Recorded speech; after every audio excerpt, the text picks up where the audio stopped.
근거가 없는 인터넷의 카드라라는 통신으로 돼 있는 걸 너무 용감하게 하는 것 같아요. 바셀린 같은 거, 파라핀 같은 거, 호시딘 같은 거, 마데카솔 등등 온갖 것들을 다 집어넣는 술식들이 알려져 있는데, 피부라는 게 한번 망가지면 이 흉터를 재건할 수 있는 게 사실은 너무 어렵습니다. 해면체가 손상이 올 수 있게 되겠고, 발기의 탄력성이 떨어지게 되겠죠. 만약에 가 있으면 죽겠죠. 그럼 돌이킬 수가 없겠죠.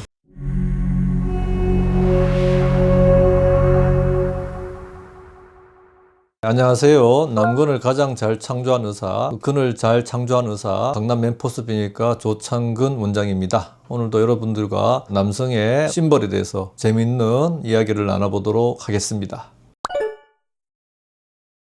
다양한 방법들이 실전에 존재하죠. 그리고 병원을 거치지 않고 이 모든 것들은 다 야매로 이루어지고죠. 너무너무 위험하다라고 생각합니다. 남자들이 이상하게 성기가 커지고 또 발기가 잘 되는 거에 대해서는 근거가 없는 인터넷의 카드라라는 통신으로 돼 있는 걸 너무 용감하게 하는 것 같아요. 친구가 해보니까 그렇다더라. 이런 걸 가지고 자기가 검증되지도 않는 걸 서슴없이하고, 그래서 저는 그런 분들을 많이 접할 때마다 왜 이렇게 미련스럽게 이런 걸 했나요? 라고 오히려 안타까움을 같이 피력하는 상황이죠. 당연하죠. 우리 물리 법칙은 어떤 것이든 이렇게 강제로 늘어나는 방향성이 있습니다. 특히 이 피부는 강제로 늘리기가 쉬운 조직이에요. 그런데 이런 것이 가장 큰 문제는 뭐냐면, 우리 음경 속에는 해면체라는 게 존재해요. 피가 들어가서 발기가 되는 조직이에요. 말 그대로 피가 들어가서 딱 고정해야만 단단한 발기가 되는데, 이걸 강제로 늘리다 보면 해면체가 손상이 올 수 있게 되겠고, 발기의 탄력성이 떨어지게 되겠죠. 우리가 풍선도 자꾸 불다 보면 어떻게 돼요? 탄력성이 떨어지니까 원 상태로 복귀가 안 되죠. 마찬가지로 기구를 사용해서 음경을 강제적으로 늘리는 걸 하다 보면 어느 순간 발기 강도가 약해져 버리는 일이 올 수가 있고, 자칫 돌이킬 수 없는 일로 이어질 수 있기 때문에 그런 기구를 사용하는 것은 정말 신중에 신중을 기해서 하는 것이고, 어떤 비뇨기과 의사도 이걸 하라라고 하는 의사는 없을 겁니다. 그게 위험한 걸 너무 잘 아니까. 1997년 비아그라가 나오기 이전에는 발기 치료하는 방법이 두 가지가 있었어요. 첫 번째가 주사 약물을 직접 찔러 넣는 거죠. 주사 약물을 직접 찔러 넣으면 해면체에 강제적으로 발기가 돼서 얘가 발기가 되는 거예요. 그거 말고 또 나온 게 음압이라고 해서 진공 압축기를 여기다가 이제 끼우는 거죠. 그리고 이제 음압을 딱딱딱 해버리면 이 피가 쏠려요. 그런 다음에 쏠린 피가 가면 안 되니까 여기에다가 딱 고리를 걸어버려요. 근데 이런 음압을 걸게 되면 결국은 엿가락 늘어나듯이 이 해면체가 결국은 손상이 되어서 강도가 점점 흐트러져 버리는 일이 생길 거예요. 그럼 돌이킬 수가 없겠죠.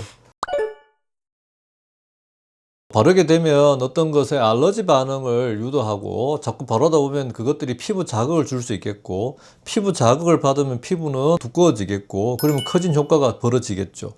비단 이 바르는 것뿐만 아니라 과거에 많이 알려진 게 벌침이에요. 벌침을 인터넷에서 팝니다. 그럼 그걸 자기 성기에다가 벌침을 막 찌르는 거죠. 어떻게 되겠어요? 벌독이 오르는 거죠. 그럼 벌독이 오르니까 얘가 부어오르겠죠. 부었다가 염증이 가라앉으면 또 약간 줄겠죠. 그런 다음에 또 찔러대는 거예요. 그럼 이걸 수없이 반복하다 보면 나중에는 이 음경이 벌에 수백 번 쏘인 상태가 되어서 두꺼워져서 굉장히 커진 효과를 벌어지겠죠. 잘못하다가는 피부가 괴사되는 일도 벌어지겠죠. 만약에 벌 알러지가 있으면 죽겠죠. 너무 위험천만하지 않나요?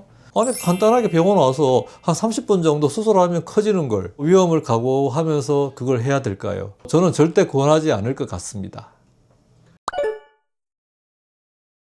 너무 어렵게 되죠. 피부라는 게 한번 망가지면 이 흉터를 재건할 수 있는 게 사실은 너무 어렵습니다. 제가 수술을 하면서도 제일 어렵다고 느끼는 건, 예를 들면 벌침을 많이 맞은 분 같은 경우에는 특히 귀도 필러가 도저히 들어갈 수가 없어요. 제가 여지간한 경우에는 다 도전을 하고 웬만한 건 다 도와드린다 하지만, 벌침 같은 걸 맞거나 다른 방법으로 뭔가 피부 변형이 오신 분은 제가 도저히 못합니다. 그래서 여러분, 이런 일을 하지 말고 그냥 자연 그대로 모습으로 병원에 오시기를 정말 당부하고 싶어요. 돌이킬 수가 없습니다, 고객님.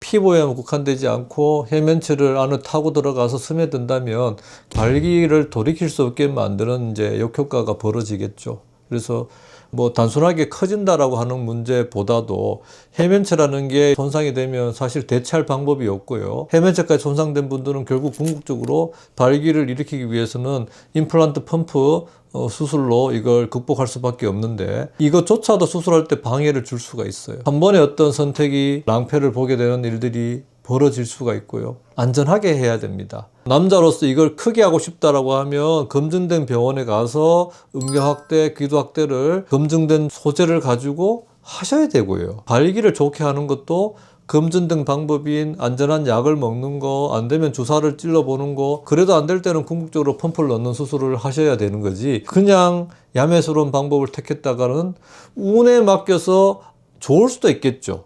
하지만 그것은 운입니다. 내가 만취된 상태로 나는 운전 잘했어 라고 하는 게 그게 여러 번 반복되면 틀림없이 낭패가 나잖아요. 운으로 뭔가 한 번은 될 수 있어도 이게 반복되다 보면 결과론적으로는 돌이킬 수 없는 상황이 벌어질 겁니다.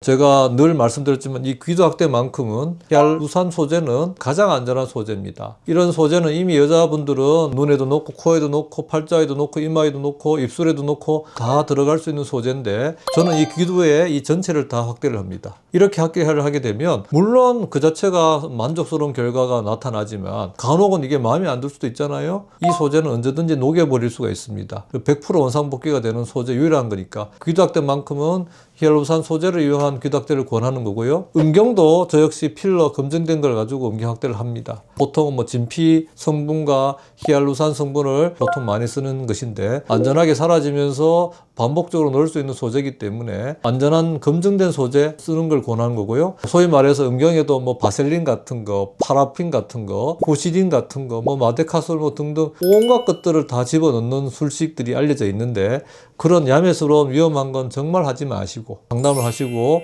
검증된 소재로 수술을 하기를 정말 권해드립니다.